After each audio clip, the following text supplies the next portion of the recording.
Welcome to the Big World Made Small podcast for the adventure traveler. I'm thrilled you're here. My name is Jason Elkins, and in addition to being your host, I'm also a former U.S. Army paratrooper, third-generation commercial hot air balloon pilot, paramotor pilot, ex-Montana fly fishing guide, advanced open water scuba diver, and a full-time nomad that's visited more than 30 countries on 6 continents. As a seasoned adventure travel expert with a passion for creating and sharing meaningful experiences, I'm on a quest to impact the lives of adventure travelers, tour operators they rely on, and the communities that host them.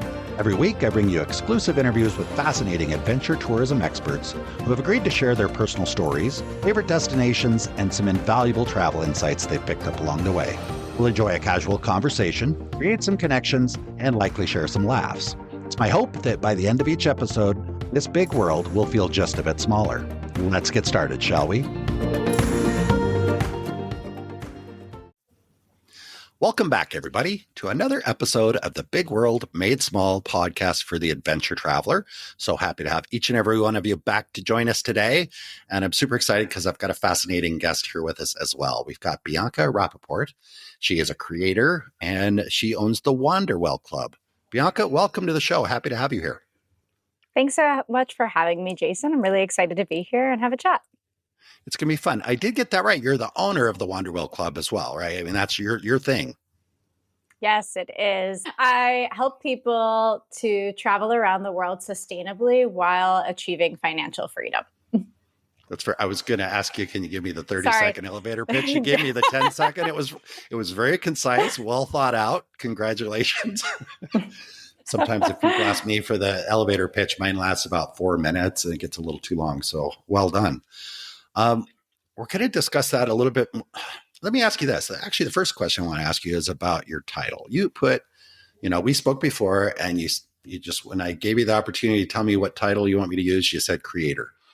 And that's a little unique for most of the guests that have come on the show. I hear a lot of people toss around founder, CEO, owner, director, president, this and that. I really like your title is where I'm going with this. So was that a conscious choice to just use that word as creator? Because you are, but tell me more about that. Yeah, absolutely. I would say creator, curator. I would like to bring together a community of people who are remote workers, digital nomads, long-term travelers, all of these people who would like to travel long-term on a long-term basis, but make it make sense financially and environmentally and socially responsibly. So by working at the intersection of sustainable travel and personal finance and investing, I love to bring people who are looking to live an unconventional lifestyle that allows them to be able to explore the world now, have incredible experiences now, while also setting them up for a very comfortable retirement and even an early one. Very cool. I think that that's something a lot of our listeners should hear, could hear, maybe need to hear, probably myself included, as far as the sustainable part. I've been going 4 years and no plans for retirement. So you and I probably need to talk more after the show, but we'll pick up something here. I want to really get into your history and kind of figure out how you got from where you were to where you are. But before we do that, you mentioned the term digital nomad. And I've been traveling around. I tend to identify with that term. I've been traveling around full time for about 4 years. And it just came up in conversation with someone the other day that's living a very similar lifestyle, but they really did not like the word digital nomad. They had and we didn't go too deep into it, but I'm curious, do you use that term? Do you identify with that term? Do you have any thoughts on that term? And I'm just kind of curious.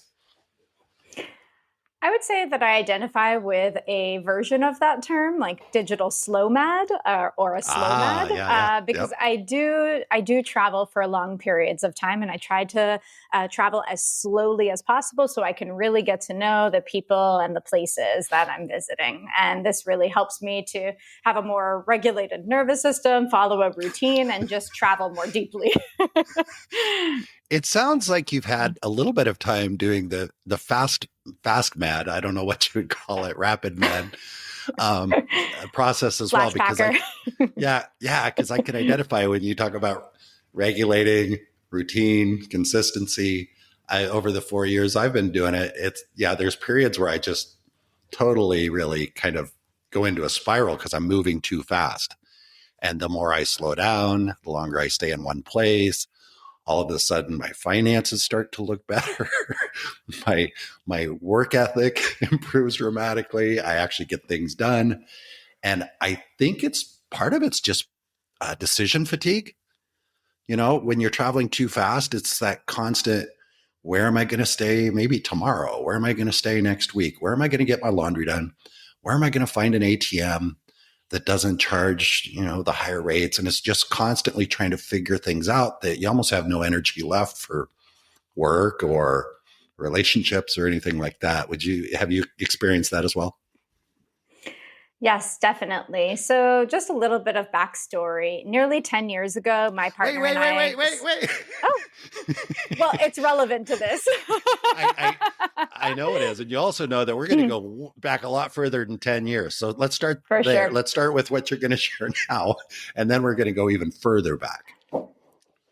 Sure. I definitely have experienced that in the past where I have traveled to fast. I felt like I was bopping around from one country to the next every week or so. And I realized that it wasn't necessarily benefiting the communities that I was visiting. Like, what type of relationships was I really building? Not to say that it's impossible, but if you're looking to have deeper relationships and you do have the privilege of being location independent and being able to move around, I find it personally to be very rewarding when I'm able to have the slower experiences. I suspect that you've had similar situations where if you show up in a place and you just know you're only going to be there for a week or maybe even less, you just approach the place so much differently. I find myself thinking, what's the point in trying to meet anybody or make any connections or have any conversations? Part of that's in my head, and part of why I've built that story in my head is when you meet people, they tend to ask you, where are you from? Where do you live? How long have you been here? How long will you be here? And so I've created the story in my head that if I say, oh, I've been here one day and I'm leaving this weekend to go to the next place, it's like they're not going to want to invest in having a conversation with me. So I've just decided, well, nobody's going to want to talk to me because I expect those questions, and they can be hard to answer with someone that's not traveling. This is the number one question. People say, where do you live? Well, how do you answer that question? I'm a global citizen. I'm very lucky to have a strong passport, which I know is a privilege that not everyone has. But I have really set up my life to be as global as possible and to give me that flexibility. And even when I think about my relationships over the years of traveling as a slow mad, I've really developed a global network of friends who I just happen to see when I'm passing through various cities, or they will come to visit me. So everything about my lifestyle is pretty global. But when I'm visiting a place, I try to act as locally as possible in the way that I'm shopping or engaging with nonprofit organizations, choosing tour operators, all those types of things. Very cool. And that's a super awesome answer that people that get travel or that are doing it themselves are going to resonate with completely. What do you tell the Uber driver or the taxi driver or the person at the laundry when they ask you where you live? Because they're not going to process what you just said. Oftentimes, I'm not saying they're not smart, but oftentimes there's a language barrier or just culturally that it's hard to get. I think for some people, it's hard to get their head around. Yeah, well, since I've been house and pet sitting around the world for nearly 10 years, I find it's easy for me to say, oh, I'm taking care of a friend's cat or dog while they're away, and that I'm able to spend a couple of months in each place. And then it usually will start a conversation. Oh, what neighborhood? How interesting. That's so nice. How does that work? And then we're able to connect a little bit that way. That's probably much more open to connection than I live in an Airbnb, or I live in a guest house, so I love that. That's really cool. All right, let's go back in time because I want to figure out much further than 10 years. We're going to come back to that, discuss a lot of that. but help me understand, how did this all come about for you? What was going on when you were a kid that influenced your choices to be here having this conversation with me today? Yeah. Well, I grew up in a multicultural household. My father was Ashkenazi Jewish and my mother was Puerto Rican, so like completely different worlds. And Wow. I've always had one foot in each, but not really fully, quote unquote, belonging to each. You know, never Jewish enough, never Puerto Rican enough, kind of somewhere in the middle. And it took me a long time to navigate that. I've always been very, very proud of having a multicultural background and from both sides of my family. And for me, I just knew that there were so many different ways of living and perspectives around the world, that including from my own culture, just seeing that within my own family, but also outside of it. And so it always just gave me a natural sense of curiosity and a baseline level of respect for humanity, other cultures as well. Bianca, I'm never afraid to ask a question if it pops into my head. I don't have much of a filter sometimes, but this is just a question. You said your father was, I think the word was Ashkenazi Jewish? Yes. Did I say it right? Ashkenazi Jewish. Mm-hmm. Ashkenazi. So I'm not really sure what that means, but you specifically used that word. You didn't just say Jewish. So help me understand, maybe some of our listeners that are like, I'm not quite sure what that means. Ashkenazi Jews have origins from Eastern Europe. So that is like if you look on my DNA test, you're able to see that it shows up as like 49 point something percent Ashkenazi Jewish, specifically from that area. So my grandparents were born in Poland. I don't have a very clear story entirely from that background, but yes. So in terms of my heritage, I identify with that, although not religiously. Okay. And then I guess the next obvious, if I was sitting there having a beer with you or something, I'd say, how did your parents meet?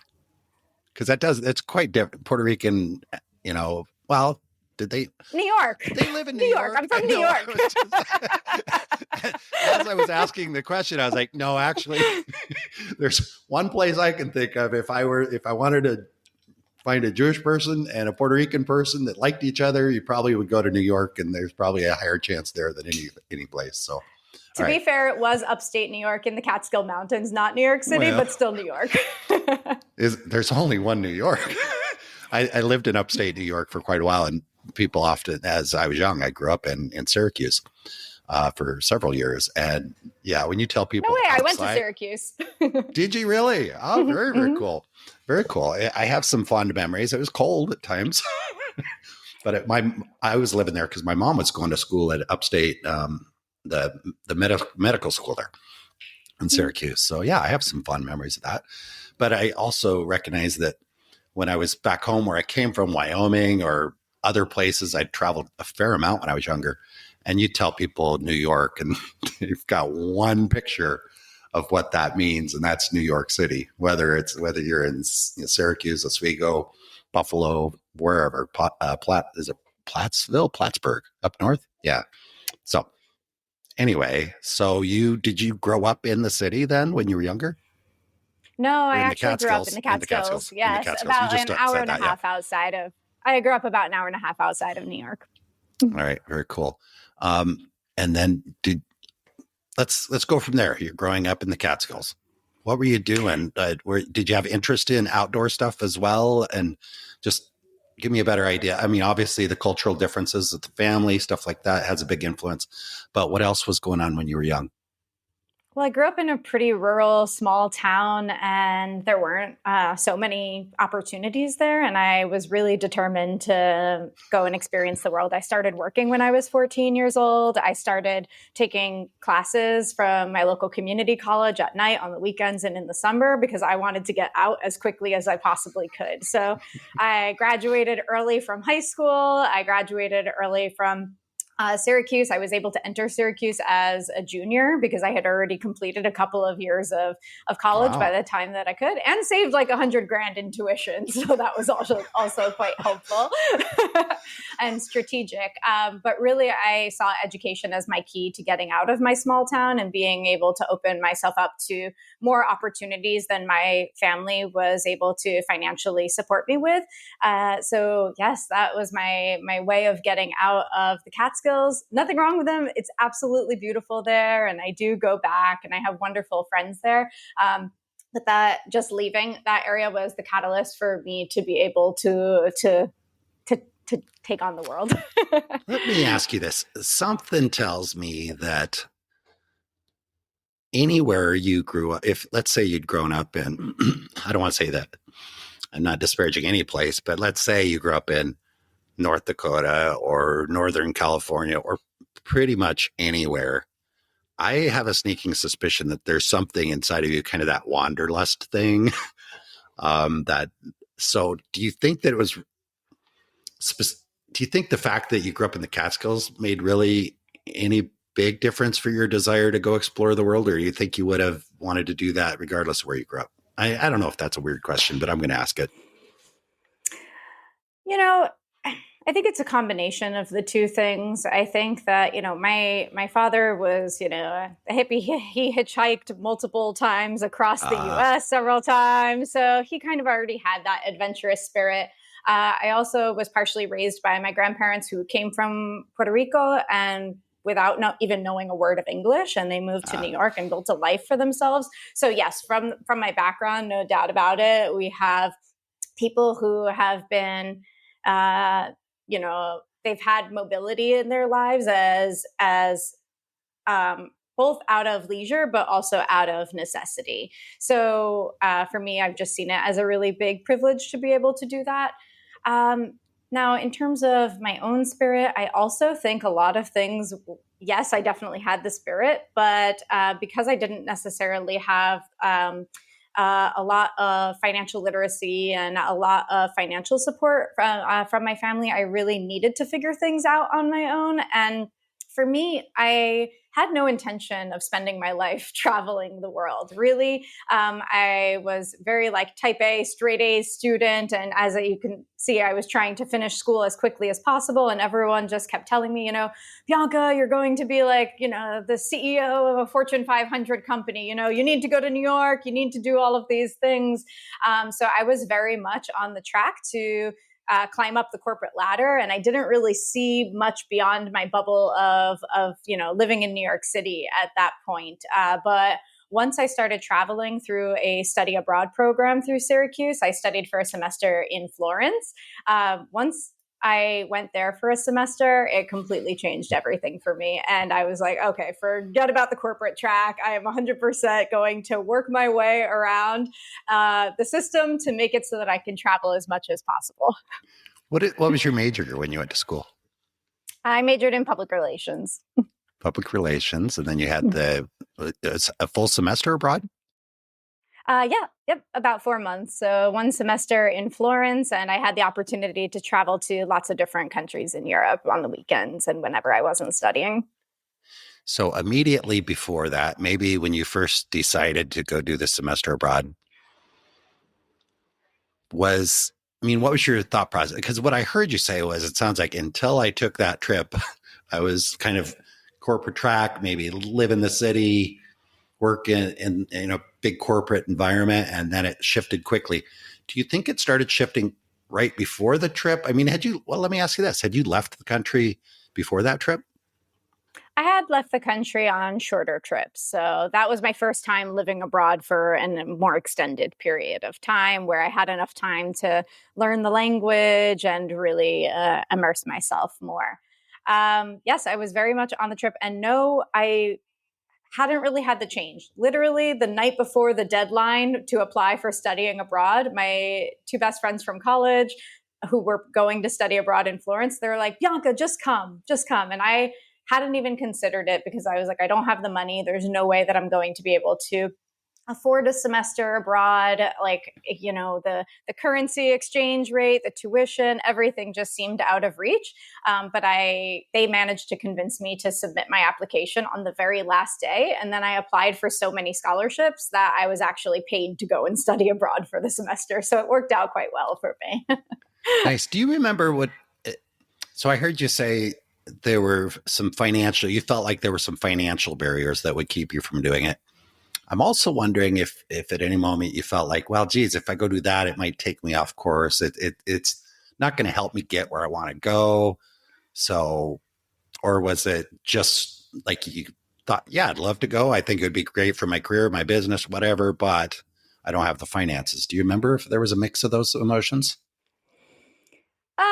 I definitely remember putting in time to see if it would put me off my schedule at all. But really, because I had doubled up on all of my classes and I went into Syracuse as a junior, I had already completed, like I was already graduating 2 years earlier. So I completed my bachelor's degree in 2 years. But instead, just by studying abroad for a semester, I actually just postponed my graduation date by 1 semester. So it didn't really affect me that much. I was still graduating within a 2.5 year period instead of 4.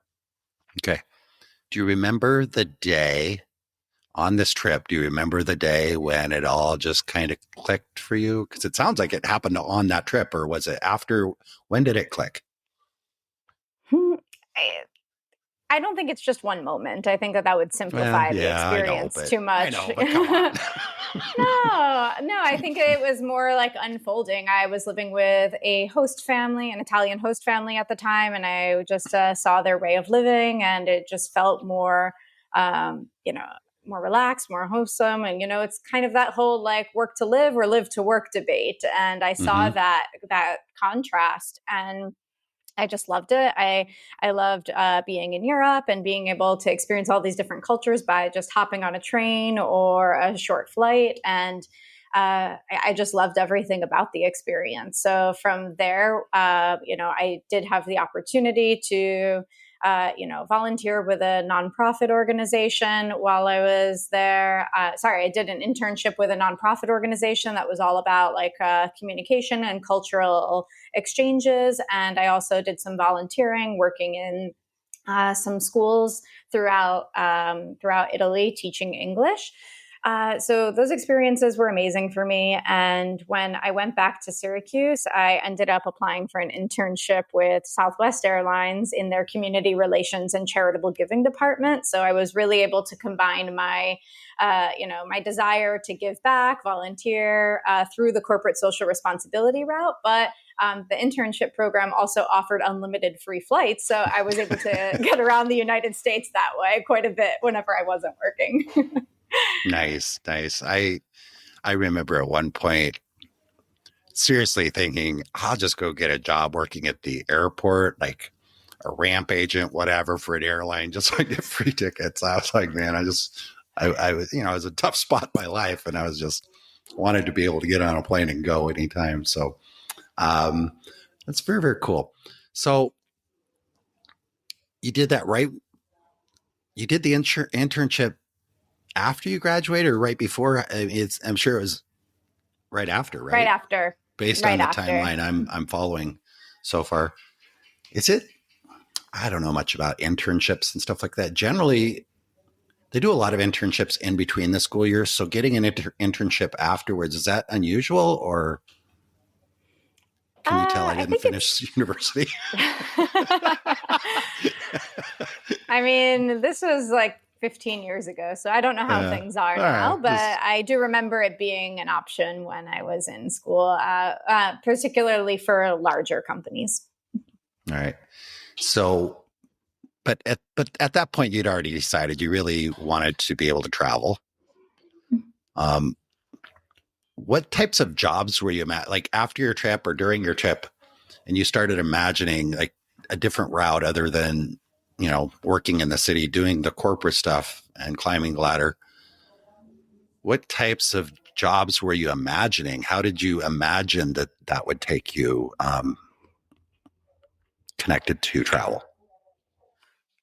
I think you're giving me too much credit for how much I was thinking through things versus just trying to survive. Like I, I mean, I know that you're laughing, but it was like a very real thing for me. I Yeah. didn't have I didn't have anyone to fall back on. There were no financials. There was no Okay. financial safety net. So like really when I was doing things, I was just finding like creative ways to hustle and make as much money as I possibly could just to like pay the bills by the end of the month. But I Okay. always Gotcha. found a way to combine both the resourcefulness and savviness and interest in travel with my job. So I did do that internship for a semester with Southwest Airlines, and it was wonderful, but Dallas wasn't really for me. So I moved Okay. back to New York, and everyone thought I was crazy. I mean, this was at like the height of like the global financial crisis, and I turned down a job with Southwest, and I just knew that it wasn't for me. So I went to New York without much savings, but I just did random, gigs and did the New York hustle thing until I got an internship that was with an travel magazine startup company called Off Track Planet, and I was working on their PR and communications. And this magazine was all about kind of encouraging Americans and like young people to take gap years and teaching them how to do it in like a financially stable way. Like their whole shtick was like travel for the young, sexy, and broke. So like they tried to be edgy at their time, and I was all about it. I was super into it, and it was definitely like I loved being part of that mission and encouraging people to travel and see things differently. And, while I was doing that, it was like I was on a startup salary. So I was, working doing like marketing surveys and, being a brand ambassador as a model and just doing whatever I could just to like get by in New York. But it was a really cool experience and it ended up changing my life. It's very cool, and I do want to mention that. Yeah, I get that. There's like sometimes you do what you got to do to create the opportunities in the future, and you're not even sure what those opportunities are. It's just like I just got to get through today. I'm sick of eating ramen noodles, but I also remember too when I've had some of those moments that fantasy, that thinking about, oh, wouldn't it be great? I would love to be on a crew on a yacht sailing in the Mediterranean or whatever. So I was just curious if you had any kind of those fantasy type things rolling around in your head, but just No, not really. But what I had, like the internship with Off Track Planet, I ended up getting hired as their PR and community manager. So I took on that role. So all of these opportunities just like one unfolded into the next. And I was able to work with them for a while to build up these types of projects. And that also allowed me to travel. And that was my first taste of remote working. I mean, this was before remote work was a thing. This is before the pandemic. Like it was very unusual, but they did have an office in Brooklyn, but we always had the flexibility to work from home or really from anywhere in the world. And it was very strange for people at the time, but it was definitely ahead of its time. And this gave me the taste of flexibility of not working in the traditional 9 to 5 in an office. And I loved having that freedom and flexibility. And just very grateful it worked out that way. Did that job also provide, it sounds like it provided for the travel opportunities as well, not just working remotely, giving you the opportunity to work from anywhere. It's a travel job. So, I mean, would they send you on assignment? Was there a legitimate case to be made that they should fly you to where you wanted to be working remotely? Or was that just kind of more on your own? No, I mean it was a startup, like on startup Okay. funds. So like there was no way that they were able to fly me out to different locations. But I did have the opportunity to go on some press trips and some different like travel conferences and whatnot, like trade shows and things along those lines. I did get to travel to Mexico through like a press trip, which was a wonderful opportunity for me. But as the PR and community manager, I primarily helped facilitate press trips for all of the other writers that were on our team that were putting together the digital and print travel magazine. Very, very cool.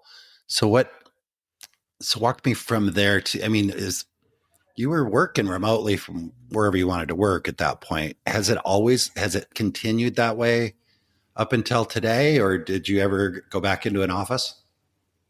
I never went back into an office in the traditional sense, I would say, but I did spend a couple of years teaching English in Sardinia in Italy. And there, of course, I was able to, I was teaching in person, but a full time contract for English teachers there is about like 23 hours per week, more or less, of actual teaching time. So, not a traditional 9 to 5, but there was a period where I taught in person. But then once I started traveling on my trip around the world, I just transitioned that into teaching English online. All right. I feel like I've kind of got myself bouncing around. I want to make sure I've got a clear path. So let's go back to you working for the PR. You're doing PR, office in Brooklyn, but you don't have to work there. And then we got to teaching. Kind of what happened between. I want to make sure we don't miss anything germane to the conversation.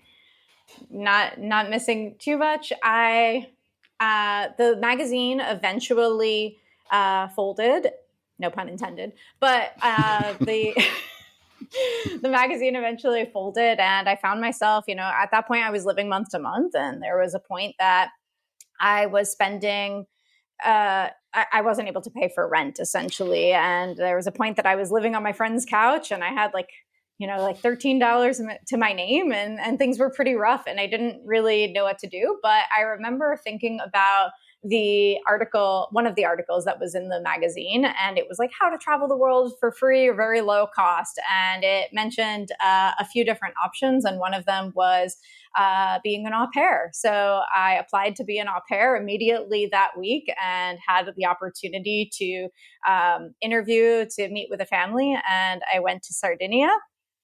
Just a month later, I sold my laptop. I just went with a backpack full of clothes and like $500 to my name, and just like was hoping to figure it out from there, with the intention of continuing my journey on to teach English in different places around the world, since that seemed like a really viable path for me.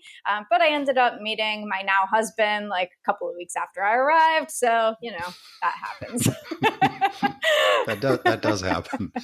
And where was he traveling as well? Is he from there? I'm just curious. He's from there.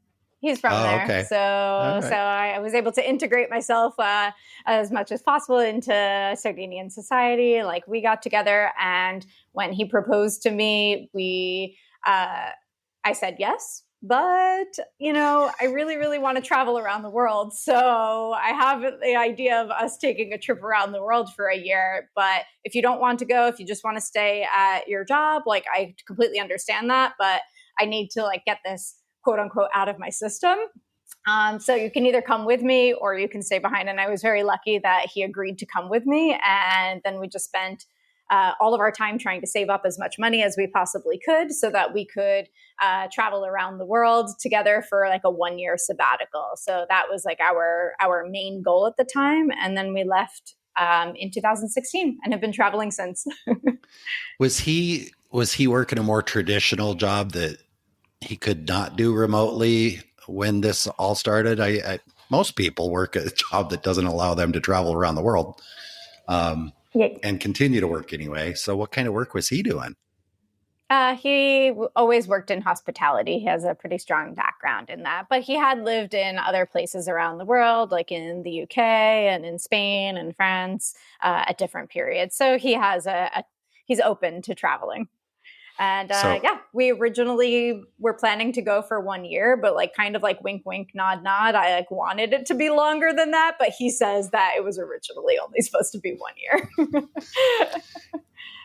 I'm just curious, and maybe it's none of my business, so we can talk about other people who can say it this way, but I think sometimes when you've got a traveler that really just kind of wants to go, and maybe they're in a relationship or they meet somebody,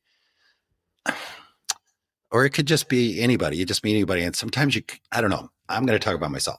Sometimes I think I tamp my desire a little bit because I don't want to come across as too crazy. So if I meet somebody, I might say, oh, I love traveling. I want to travel probably at least for another year before I settle down. But then I start to wonder, I'm like, is that really true? Or am I just afraid to say, I want to just keep going forever because they will think I'm totally crazy, unapproachable, and they're just like, they just write me off. Do you think you did that at all? I don't know. I think he's used to my craziness. My special brand of crazy. I think that he knows that I'm adventurous. We also have a 10-year age gap. And, I was in my early 20s at the time. So for me to, I think that I really said, before I settle down, I really need to have this type of adventure. Before I met you, I had the intention of going around the world. So this is something that's really important for me. And I'm very lucky that I have a partner who was, respected my decision and also was really supportive of it and decided to come along with me. Mm-hmm. Well, maybe I'm a little bit biased, but if I was him, I'd look at that. And there's a lot of other things that a woman in her young 20s could say that she needs to get out of her system before she commits to settling down with somebody. So meeting a young woman and she says, yeah, I want to go travel the world. That's pretty cool.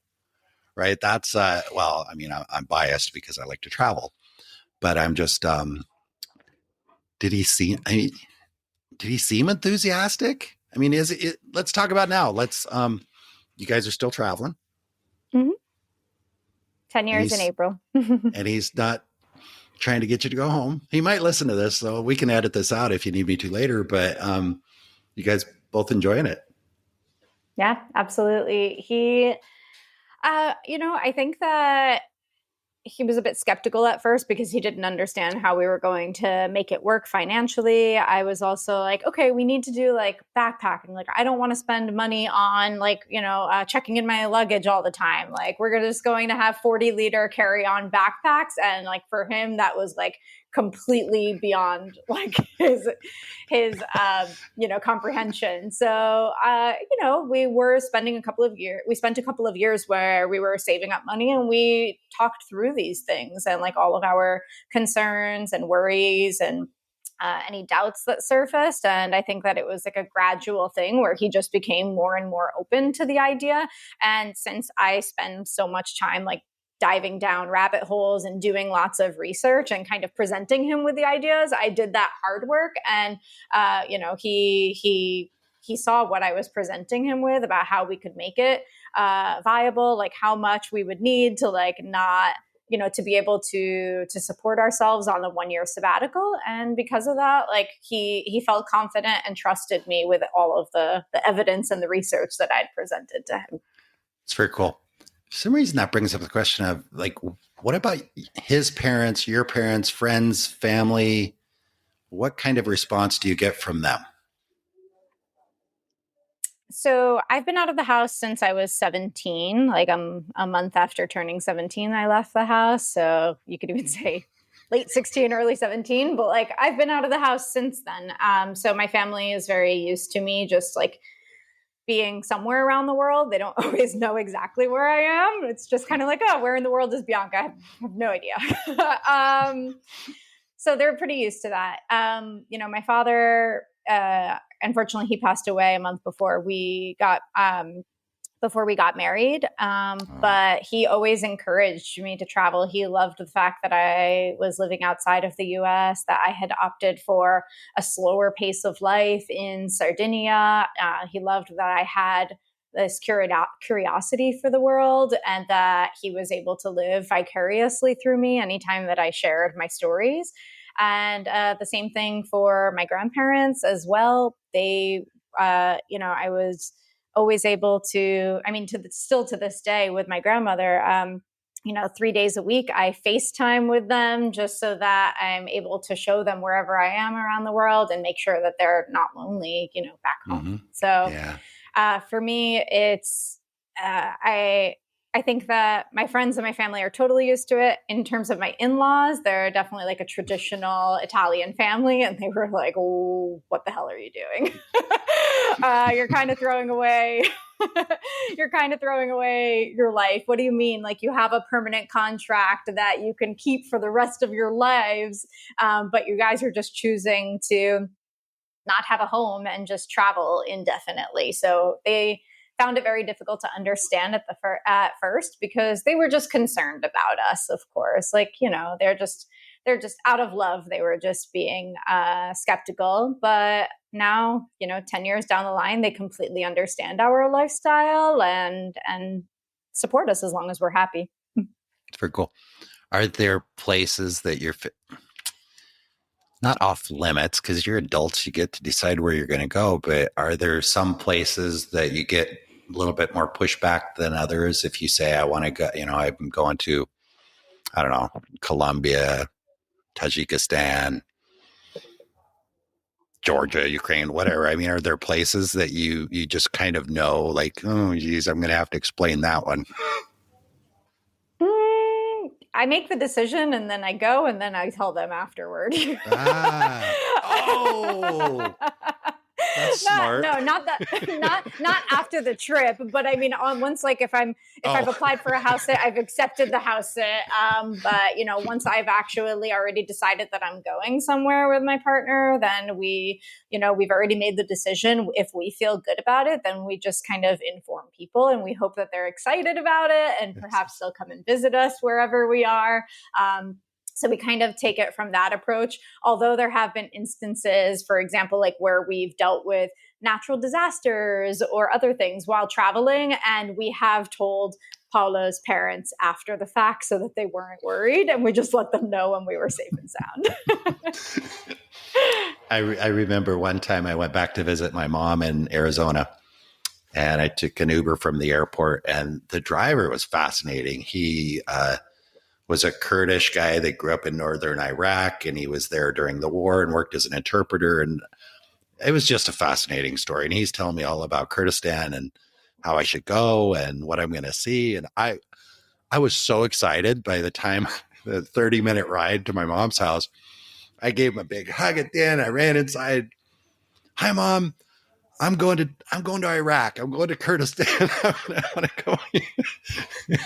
And she just had a meltdown right there in the living room. She's like, so just sometimes people that don't travel as much or maybe aren't quite as adventurous don't always get my enthusiasm. So I probably should have thought that out more. I didn't need to greet her with that as soon as I walked in the house. But anyway, so tell us, I think what everybody's dying to know is, how do you make it work? I heard you being planner, meticulous, figuring things out, but I also know that now you're in a position that you're helping other people figure it out. So let's discuss that. Let's kind of dig into that, unpack some of that. And how are you doing it, and how are you helping other people do it? Yeah, I have been traveling as a house and pet sitter for the past 9.5 years, since 2016. And this has been an absolute game changer for me. For those who aren't familiar with house sitting, it means that I am able to stay in people's homes in exchange for taking care of their pets, their plants, and their properties. So that means that I'm not paying for rent, for bills. Sometimes a car is included. And I'm able to live a very high quality lifestyle. I'm able to travel more slowly and sustainably while having the comforts of a real home, not just like a sterile Airbnb or hotel room, and have all the amenities of a home. So as I mentioned before, like the beginning of our trip around the world, the 1-year sabbatical that we were supposed to go on, we were on a very strict budget. And we knew how much we were allowed to spend each day. And that was just with the idea of staying in Airbnbs, hostels, and couch surfing. So we spent the first 3 months couch surfing throughout Croatia, Hungary, Japan, and South Korea. And it was wonderful. We met amazing people, absolutely loved them, and are still in touch with many of them to this day. But we were getting burnt out with the speed that we were traveling at, and we just wanted to have our own space as well.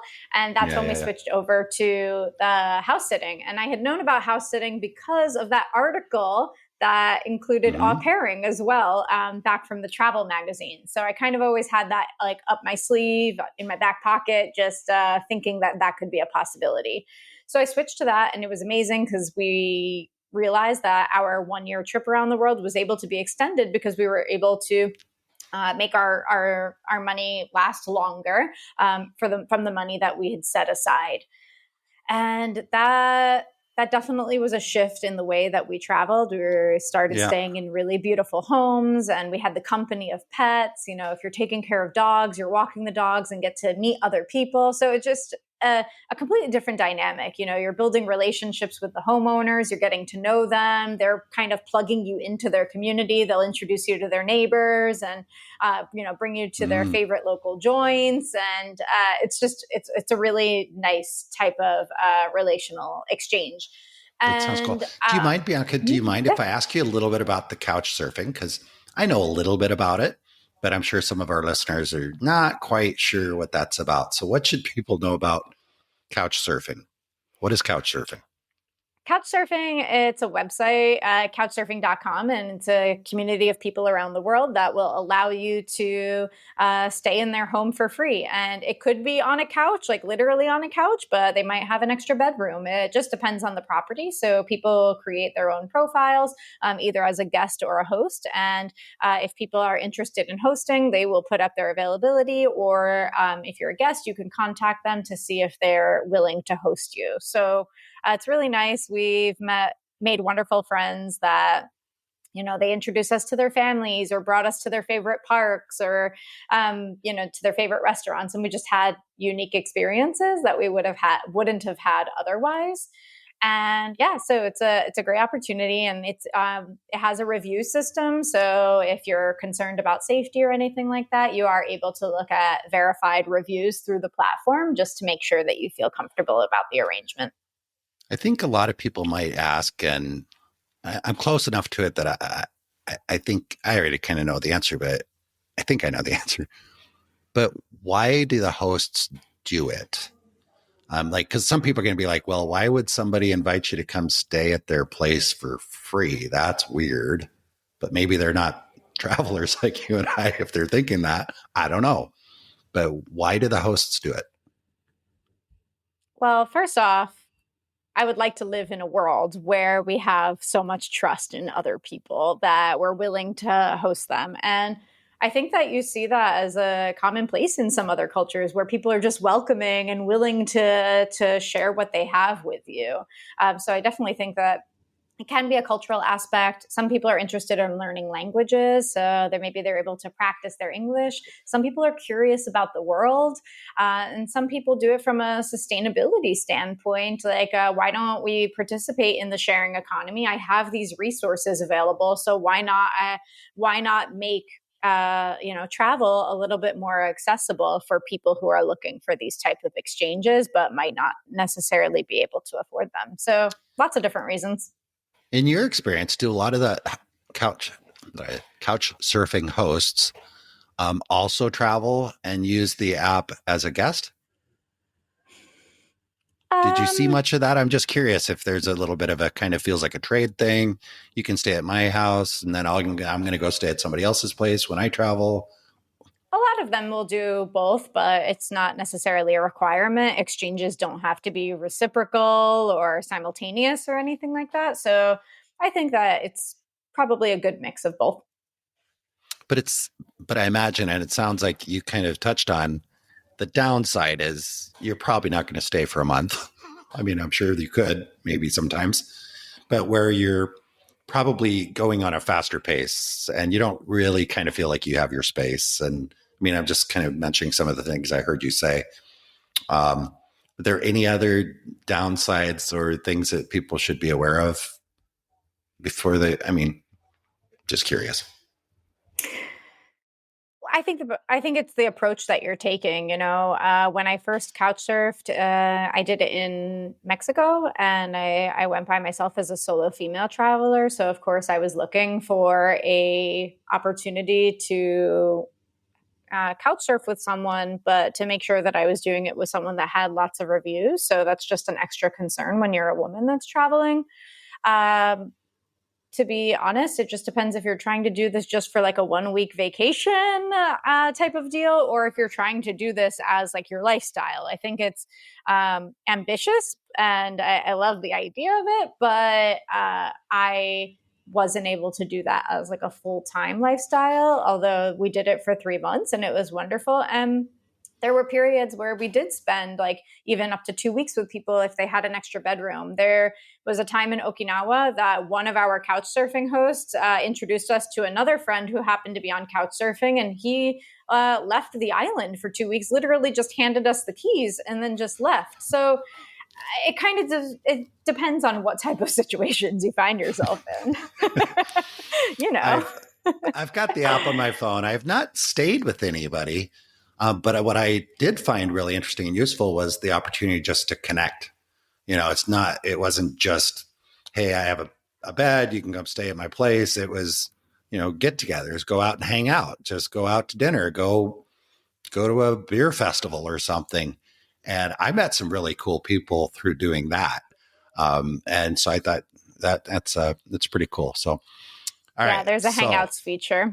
Yeah. And I thought that was, and I only knew because there was I was staying at a guest house in Colombia, and one of the guests there is like, oh, I'm going to meet some of my couch surfing friends, and you want to go? And I'm like, oh, that sounds interesting. And I met all these people, and then I got invited to these big groups, and they introduced me to all their friends. It was like, what a great way to meet people. And and then I considered maybe, being a guest. I looked at a few things. I don't know. I'm sure there's some funny I don't know if it's funny, but there's some profiles you read that kind of got me like, oh, I'm not sure about this guy. But you just kind of that's avoid life, those if right? you're not like you have to use your intuition. You have to read between the lines sometimes. I mean, you have to be head smart. Yes, you do. And I think fortunately, when I see somebody like that's really kind of strange, I'm at least happy that people are honest enough to share what they're looking for before you get there, I'm sure. So anyway, all right.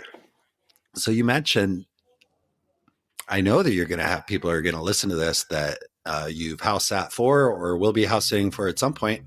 I still wanted to ask you, did you like pets? Were you attracted to, had you had pets in the past? So when you're going and visiting people's home and helping take care of their pets, was that a challenge to get used to? Definitely not a problem whatsoever. And I feel honored that all of these homeowners are willing to have me in their homes and that they trust me enough to take care of their pets and their property. So it's a really nice way to travel. So I started off with the house sitting. It was able to extend my budget. And I also spent some time working as a professional travel hacker. So it was my job to find error fares, mistake fares, great travel deals, use points and miles to be able to travel for very low cost or nearly free. So I was combining house sitting with travel hacking to absolutely like reduce my costs and eliminate many of them. And this was wonderful because I was working online, teaching English, and this allowed me to save significantly. And I was doing that for a few years, just living my life, house sitting around the world. But there was a point where I was like, I'm not really planning for the future. I hear all my friends talking about 401ks and IRAs and all of that, but I don't know what that means. I'm very intimidated by that language. But I realized that all of my savings are getting eaten away by inflation. So I kind of need to get over this fear and just like sit down and learn about it. And that's exactly what I did. And I dove head first and learned all about investing and being able to make my money work for me, and not in like a get rich quick schemey type of way, but in like a long-term investments, like, safe for retirement, just to make sure that I'm able to take care of like the senior citizen version of myself.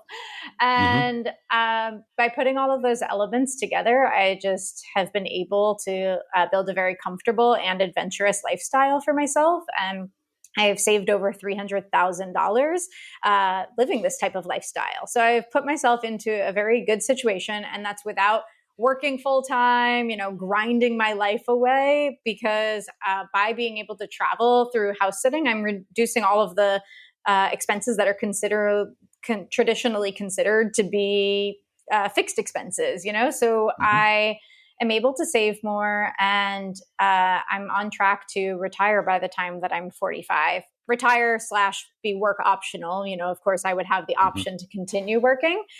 So I've literally reclaimed a couple decades of my work life just by being able to live this lifestyle while still traveling through all of my 20s and early 30s. So that's why I'm helping other people do the same. Because I think it's important to, just in case anybody didn't hear exactly what you said, your expenses are lower than if you lived back home somewhere, wherever that is.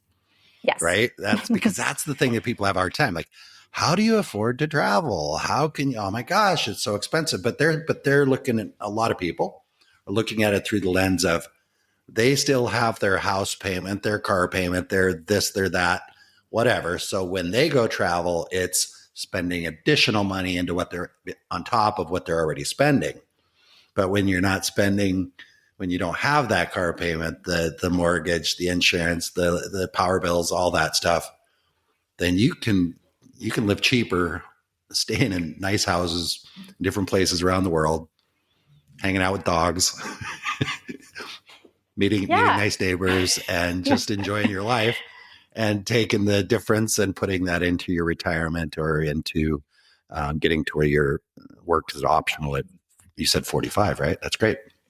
Yeah, absolutely. And it's both giving me more financial flexibility, but also like more time flexibility. I, of course, could continue to like work full-time hours and really like try to amass as much money as I possibly can. But like, that's not really my vibe. I would rather have more time to just enjoy my travels. Of course, I am thinking about the future and preparing for the future, but I also would prefer to downshift and just like kind of be semi-retired, like for my entire life, essentially, by living this lifestyle. So it gives me a lot more time to be able to, have slow mornings, to be able to volunteer wherever I go around the world, which is really important to me. I've, done guerrilla gardening and gone to protests and, organized workshops and skill shares and beach cleanups. And I've done this all around the world. And it's a really important aspect of the way that I travel because I think that, returning to our discussion about digital nomads, a lot of times just digital nomads get a really bad rep around the world. But like that, because of valid reasons, like from over tourism and gentrification and all of these other aspects that, like in some ways digital nomads can really like increase the price and make things difficult for locals in some place, but not. That's only one part of the picture. I think that there are ways to travel sustainably, more mindfully, and in a way that is ensuring that the money that we have and that we're spending in communities actually stays in the communities, just versus going to multinational corporations. And I think that when you have more time and energy to do that type of research, you could be more mindful about your choices. So I think that with Wanderwell Club, that is a core part of the way that we're sustainably traveling our way to financial freedom. Like we want to be able to travel the world now, but also give back and have our souls intact while we're doing it. So what's the one, let's take the stereotypical digital nomad that we kind of just touched on about some of the things that maybe aren't really benefiting the communities they're visiting in that stereotypical nomad way. What's like the biggest thing that somebody that's living that life can do today, tomorrow, or the next day to make an impact or change? Well, like we've mentioned many times, join Wanderwell, of course, I would say that, but I wasn't not trying to plug myself so much. But yes, absolutely. That's one option for you if you're looking for extra support, but also just like slowing your roll a little bit. Like that is the number one tip. When we are slowing down our travels and we're not just kind of ping-ponging all over the place, like we are able to build deeper relationships. We're able to understand like what composting systems a city might have. We might be able to like actually spend time regularly volunteering with the same organizations. We might be able to visit our local farmers market versus like an international supermarket. So just by slowing down, we're able to reflect, observe, listen, and give back in a more mindful way. So I think that just by doing that, by slowing your pace, you are automatically reducing the number of flights that you're taking, which is going to have an environmental benefit. And, I don't want to come from a point where I don't want to degrade anyone in any way. I don't want to just bash them. I want to educate and say, okay, what you're doing is one way, but we do have this other way that you might feel really great about, and it could actually benefit the local communities that we're visiting, so that we're not hated. Right. Well, that sounds a lot more meaningful and impactful than, someone might say, well, the problem is Airbnb. So as long as you don't use Airbnb, then keep doing everything else you're doing, but just don't use Airbnb, and that solves the problem. That's not going to solve the problem. But what you're saying has so many different avenues that it can change things. And I think just that connection with the locals, because if they never get a chance to connect with a nomad or somebody that's traveling through because the nomad shows up, hey, I'm only here for 3 days, so I'm not going to even try. And they just see the churn and burn or whatever. People come, people go, people come, people go.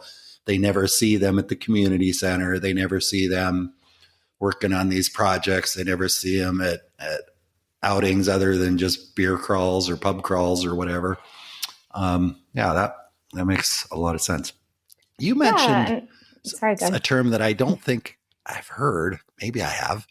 Guerrilla gardening. Is that what you said? Guerrilla gardening. What is guerrilla gardening? Guerrilla gardening is when you will just kind of throw local native seeds around in different places so that flowers will come up and it will help with the pollinators. Okay.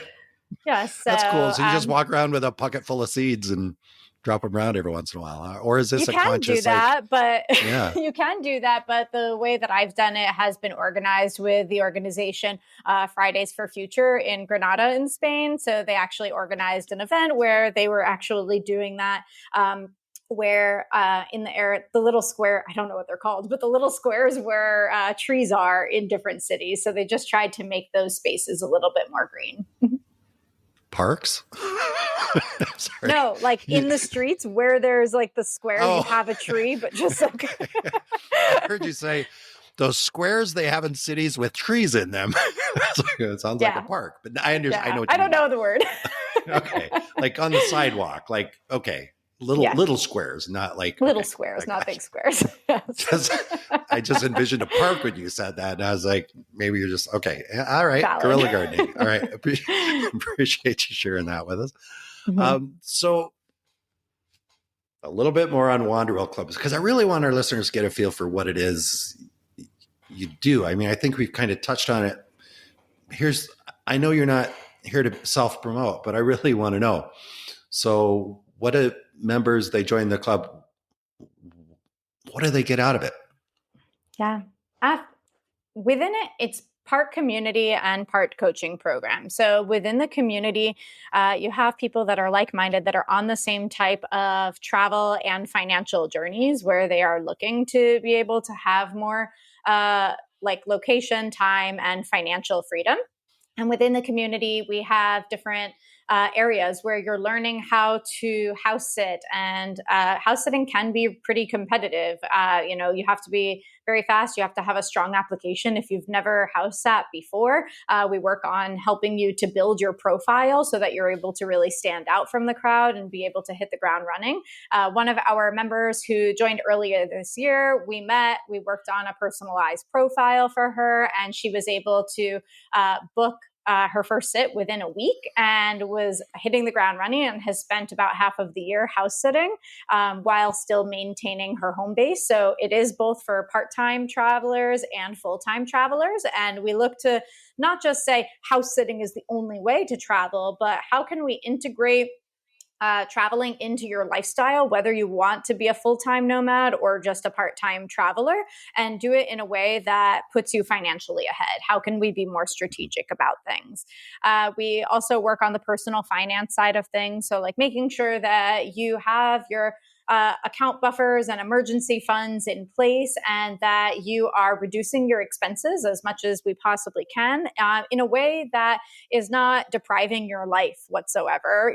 That you're really just trying to align your spending with your values as much as possible and ruthlessly cut out everything else that isn't aligning with that. Right. And being able to from there, just being able to reroute all of those money into a strategic way through your investment accounts. And the idea is to have your finances set up on autopilot so that you don't have to be thinking too much about them. You don't need to be stressed about them when you're traveling, and set them up in a way that you're able to enjoy your travels, but you know that your money is working for you in the background because we've set that system up. And within the community, we meet twice a month just to talk about any questions, concerns, share our wins, our challenges, and get to connect with each other. We have monthly challenges that work on different areas of finance, sustainability, and travel. We have different weekly journal prompts just to have reflection periods as we're traveling. I post travel hacking deals. We have travel hacking deals. We have challenges. We have the prompts. We have areas when you can talk about any house sitting issues that might come up for you if you're kind of debating whether you should accept a sit or not, or find yourself in a little bit of a precarious situation, and many other things along those lines. So we're constantly developing it to benefit the members in each way. There is the option to add on one-on-one coaching if you're looking for more personalized support as well, and that we can create a more customized plan for you so that you're really set up both on the travel and the financial side of things. Very cool. You don't sell any sort of investments or crypto packages or any of that stuff, right? Nope. No. I already knew the answer to that, but it's financial education. People, yes, exactly. I want people listening to this. I don't want anybody to think, because there's a, if you go on social media or YouTube or whatever, there's a lot of, I'm living this lifestyle and I'll show you how to do it as well. And then it turns into something completely different. That's, not what you and I are talking about. Yeah, I'm not trying to be some influencer like that. Turning to the story of creator and curator, I want to cultivate this space where people feel safe talking about these interests. Money can be very an uncomfortable topic for some people, especially when you're diving into your personal finances for the first time.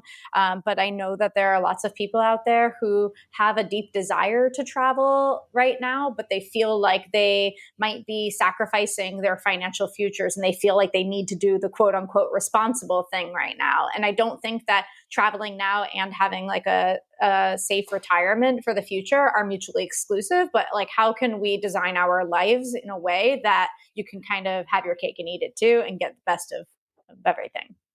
Right. And there's probably a couple different I don't know how to say polar opposites, whatever, but you've got some people that are holding back from traveling because of how can I do both? And then you've got other people that are just, I'm going traveling whether I can afford it or not, and I have no plan whatsoever. I'm just going. And then at some point they're, couch surfing and they've got $3 left in their pocket and they're like, oh my goodness. And, because the travel is more important than the money, but they kind of probably use some support as well if they want to keep traveling and not traveling, sleeping on the streets, I would think. So absolutely. That's what we're trying to do. Clients do both, right? For both sides. From an ethical standpoint, I don't want to take anyone's money if they don't have an emergency fund set in place. I want people to have their basic needs met. That's something that's very, very important to me. But I do want people to be able to have a high quality of life while they're traveling and setting themselves up for the future. And if I think about when I first started traveling and I was couch surfing and I really was penny pinching because I was on a very strict budget for each day based on my 1 year of plan of travel that I was planning to do. Really, what was I giving back to the community? I was definitely guilty of just haggling and trying to get the absolute cheapest price possible and not thinking about the quality of products or my environmental impact. So, I think that when we are giving ourselves more financial footing and foundation to stand strongly on, then we're able to also make sure that our money is kind of having a ripple effect in the communities. So Right. we have members that are all around the world, and the whole point of creating Wanderwell Club is that I kind of feel like I've put together all of these different life hacks in a way that really works for me and that I know a lot of other people would love to have. And I want people to be able to do that and create their own ripple effects around the world. So beyond just what I'm doing right now, in Lisbon, Portugal, where I'm house sitting, how can this be helping our members who are in Vancouver and Hong Kong and, Asturias and Spain, all over the world. So, it's a deep honor to be able to do this type of work with people. And I'm really excited to see Wanderwell Club grow. Very cool. Well, I don't want to say it sounds like a great place to end, but that's a pretty great message. So, and we've chatted a bunch of things. That was really good. Thank you. And Bianca, what did I forget to ask you? What do you wish I would have asked you? Or is there anything else you want to make sure that our listeners know about you, Wanderwell Club, life in general, the universe, anything like that you want to share before we wrap up? I would ask people to say yes to more opportunities. Of course, it's important to know when to say no to things, but when you become more open to all of the random, spectacular scenarios that you can find yourself in the world, never in a million years I would have imagined that my life would have unfolded to be where I am right now. But it's really because I just saw opportunities. I was willing to live in an unconventional way. I wasn't, willing to settle down in a way that wasn't in line with what I wanted for myself. And I hope that other people will find the courage within themselves just to say yes and have these types of opportunities, and to know that they're not alone in thinking this way, that there are other people who have these really, really deep desires, that they want a financially stable future. They want to have an adventurous life, and they really want to give back and do good while they're here on this earth. Very cool. Beautifully said. Thank you so much. Appreciate what you're doing. Not just for coming on the show, but what you're doing. Your mission is important, and it definitely resonates with me and other folks.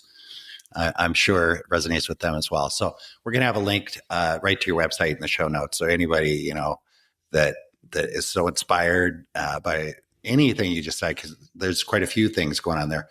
Click the link, go check it out. And when you get there, say hi to Bianca for me. Tell her that you heard us on the show. And Bianca, thank you so much. Appreciate you joining us.